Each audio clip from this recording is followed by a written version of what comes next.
আজকে আমরা চলে এসেছি ওড়িশার দি ফেমাস কোনারক সান টেম্পলে।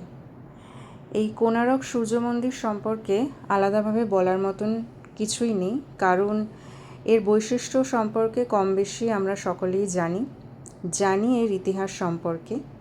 এই মন্দিরে প্রবেশ করার জন্য খুব ন্যূনতম একটা প্রাইসের মাত্র 20 টাকার টিকিট পারচেস করে এন্ট্রি করতে হয়। এই মন্দিরের যে শিল্পকলাগুলো দেখছেন বা বলে যে আর্কিটেকচারগুলো আছে, সেগুলো সবই কলিঙ্গ আর্কিটেকচার। মন্দিরটি ডেডিকেটেড হলো সূর্যদেবকে, আর তাই এই মন্দিরের দেয়ালে সূর্যদেবের 7টি ঘোড়া দ্বারা টানা যে রথটির 12 জোড়া চাকা, সেইটা সম্পূর্ণরূপে ডিজাইন করা রয়েছে সমস্ত মন্দির চত্বর জুড়ে মন্দিরের দেয়ালে। বহু দূর দূরান্ত থেকে এখানে বিভিন্ন মানুষ এই মন্দিরটি দর্শন করা আসে।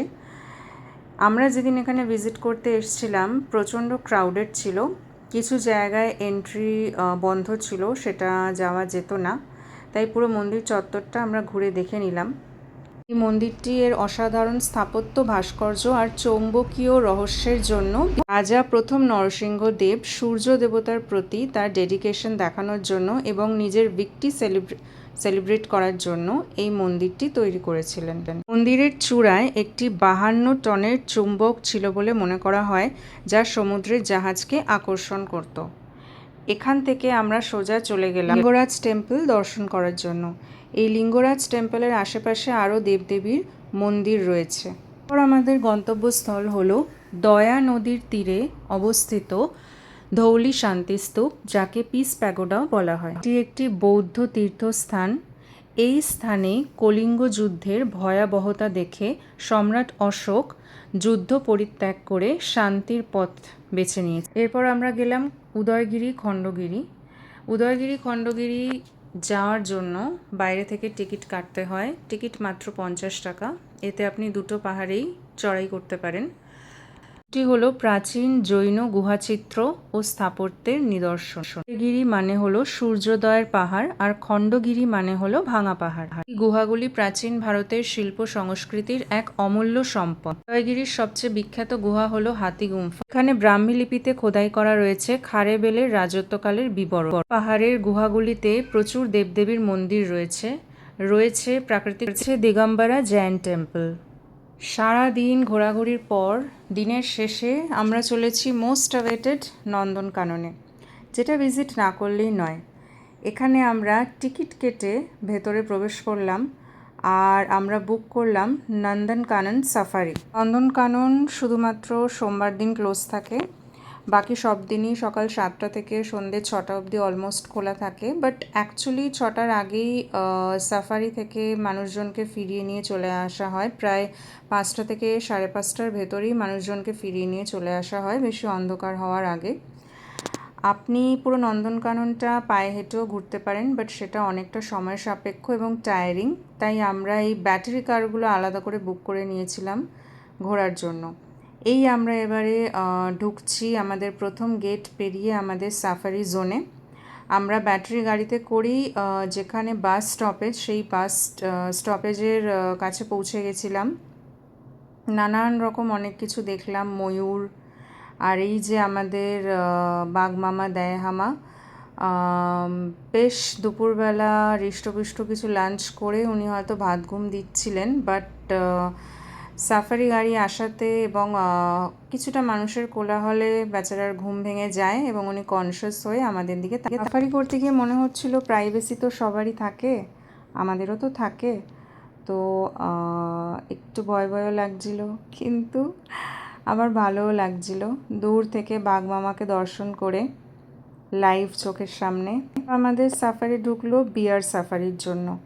এখানে আমরা এখন আমাদের ভাল্লুকের দর্শনের জন্য ওয়েট করছিলামই, কিন্তু হঠাৎ করে কোথা থেকে একেবারে রাস্তা অবরোধ করে চলে এসেছেন বনের রাজা সিংহ। দেখতেই পাচ্ছেন আপনারা সামনে যে উনি কতটা অসন্তুষ্ট।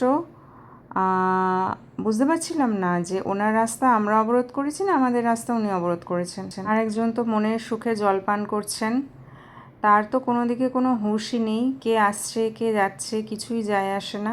নন্দনকাননের সাফারি করতে গিয়ে আমার গুজরাটের সাফারির কথা মনে পড়ে গেল, বিশেষ করে যখন বনের রাজা সিংহের দর্শন হলো। গুজরাট এবং আরও বিভিন্ন জায়গায় আমরা অনেক রকম জঙ্গল সাফারি করেছি।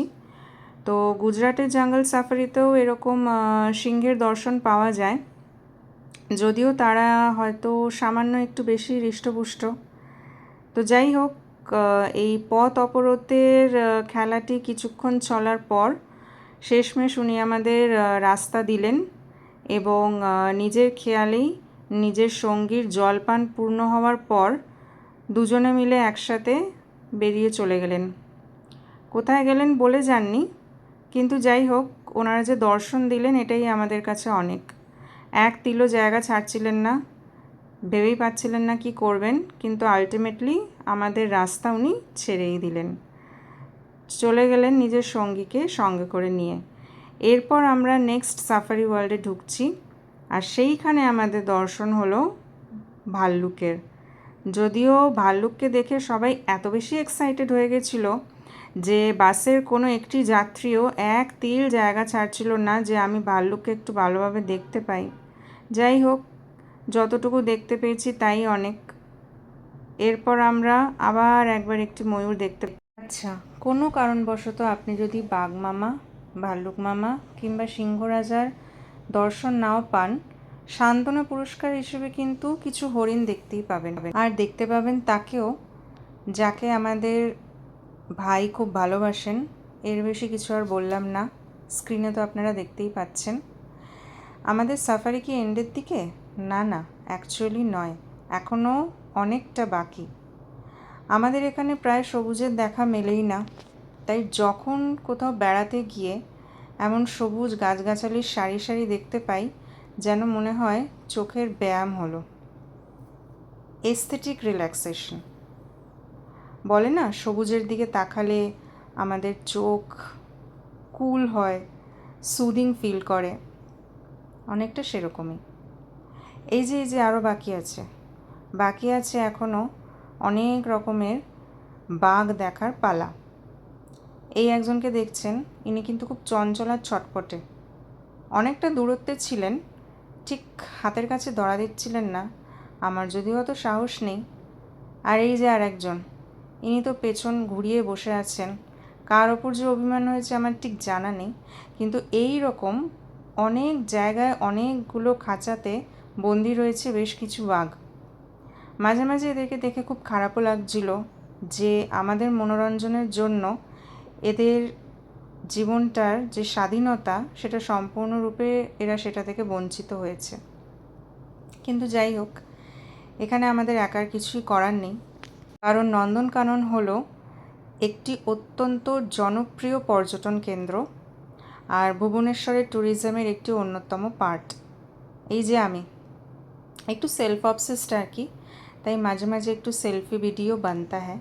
একটা কথা না বললেই নয়, এশিয়ার বৃহত্তম চিড়িয়াখানা হচ্ছে আমাদের ওড়িশার ভুবনেশ্বরের নন্দনকানন।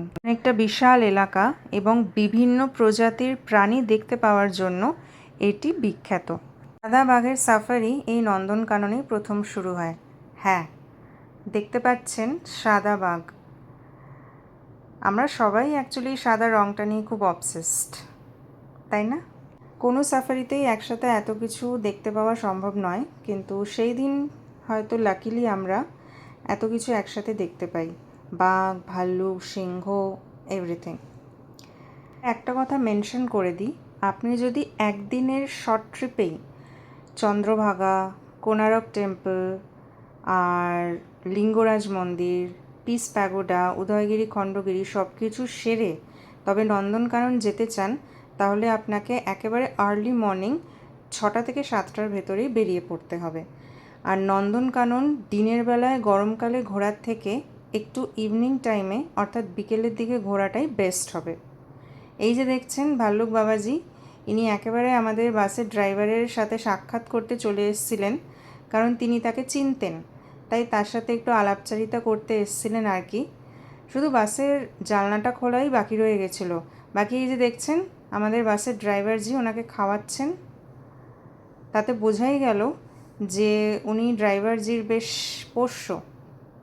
হ্যাঁ, তবে এনাকে বোধহয় ড্রাইভারজি পোষ মানাতে পারেননি, কারণ এনাকে পোষ মানাতে গেলে বেশ বেগ পেতে হবে মনে হচ্ছে। আর বুঝতেই পাচ্ছেন ওনার বারবার পানীয় জল গ্রহণ করার ধরন দেখে যে কী সাংঘাতিক গরমটাই না ছিল।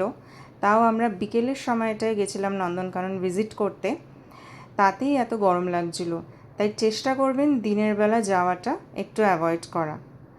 পুরী এমন একটি জায়গা যেখানে সারা বছরই হয়তো সিজন, অফ সিজন বলে কোনো কিছু পুরীতে আছে বলে তো মনে হয় না।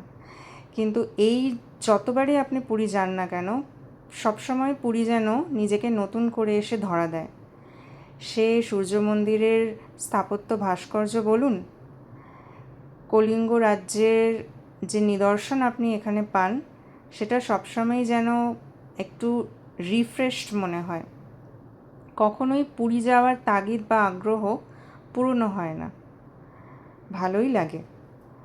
জগন্নাথ ধাম দর্শন থেকে শুরু করে সমস্ত কিছুই, এখানকার কালচারাল হেরিটেজ থেকে শুরু করে এখানকার বিভিন্ন রকম মিউজিয়ামে যত আপনি আর্কিটেকচার দেখতে পাবেন সেগুলো, এবং তার সাথে বাজার হাট দোকান এভরিথিং, সব কিছুই যেন সবসময় নতুনের মতন মনে হয়। চটজলদি কোথায় যাব? পুরী। এই সমস্ত মার্কেটগুলি সূর্য মন্দিরের বাইরে অবস্থিত। প্রচুর শপস রয়েছে ওখানে, যত ইচ্ছে শপিং করা যেতে পারে, এবং বেশ রিজনেবল প্রাইসে ওখানে ব্যাগ বিক্রি হয়। জানি না আবার কবে আসতে পারবো পুরীতে, কিন্তু গেল বছর আমাদের দুবার পুরী যাত্রা, সবই জগন্নাথ দেবের ইচ্ছায়। দুবার যেতে পারবো আমি নিজেও ভাবতে পারিনি। খুব আনএক্সপেক্টেডলি দুবার যেতে পেরেছিলাম। একবার প্রফেশনাল রিজনেই হোক, আর একবার পার্সোনালি ফ্যামিলির কারণেই হোক, কিন্তু এই যে দুবার আমি জগন্নাথ দেবকে দর্শন করতে পুরী যেতে পেরেছি, তার জন্য আমি ঈশ্বরের কাছে অসংখ্য ধন্যবাদ জ্ঞাপন করি আর নিজেকে খুব লাকি মনে করি। জগন্নাথ প্রভু চাইলে আবার ডাকবেন তার সাথে দেখা করার জন্য। আজকে নন্দনকাননের যাত্রা দিয়েই আমাদের আজকের দিনের সারাদিনের যাত্রা সম্পূর্ণ হলো।